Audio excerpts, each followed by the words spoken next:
Magalak kayo dahil sa inyong pag-asa. Alam naman po natin na tayo bilang isang simbahan sa buong mundo ay nasa taon ngayon ng isang hubilehiyo.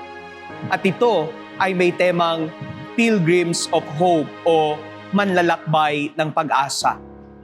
Dito sa ating diocese ay may ibang mukha tayo ng pagdiriwang ng hubilehiyong ito. Sa pangarap natin bilang isang diocese, makikita natin doon ang ating mga pinahahalagahan bilang isang sambayanang Kristiyano. Ito ay ang pagiging makadiyos, makatao, makabuhay, makakalikasan, at makabayan. Kaya naman ang buong taon na ito ng ating hubilehiyo ay hinati natin sa mga pinahahalagahan na ito ng ating diocese. Sa buwan na ito ng Mayo hanggang Hunyo, tayo ay pumapasok sa buwan ng makabuhay. Makabuhay dahil pinahahalagahan natin ang buhay na ipinagkaloob sa atin ng Diyos. Hindi lamang ang ating buhay, kundi ang buhay ng ating kapwa. We recognize the life and dignity of human person. Makabuhay dahil tayo ay bahagi ng isang lipunan.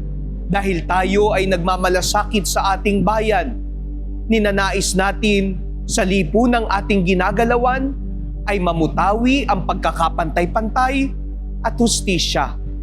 Walang inaapi, walang inaapakan, walang inaabuso. Bilang mga alagad ni Kristo, ang dala natin sa lipunan ay buhay na puno ng pagmamahal. Makabuhay dahil tayo ay nasa panig ng mga kinakalimutan na ng marami. Tulad ng mga kapatid nating may sakit, mga matatanda, mga maralita, mga manggagawa, mga nasa bilangguan. Makabuhay dahil tayo ay katiwala ng sangnilikha. Mayroon tayong moral na responsibilidad na hindi abusuhin, kundi pagmalasakitan ang ating kalikasan, ang mundo na ating tahanan. Tayo ay manlalakbay ng pag-asa dahil tayo ay makabuhay.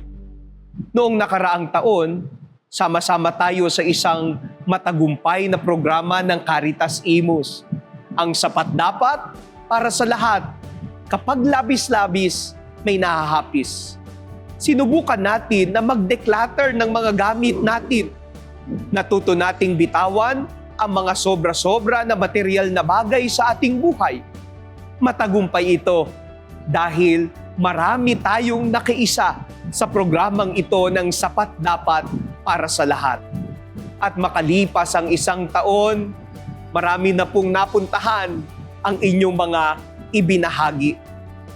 Sa taong ito, isang panibagong muka ng sapat dapat ang ating tatahakin, ang ating lalakbayin ng may pag-asa.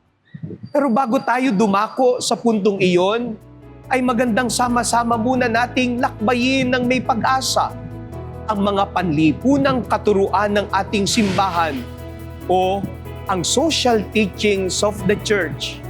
Sa mga susunod na mga araw ay masasaksihan natin ang pagpapaliwanag sa iba't ibang tema ng panlipunang katuruan na ito ng ating simbahan.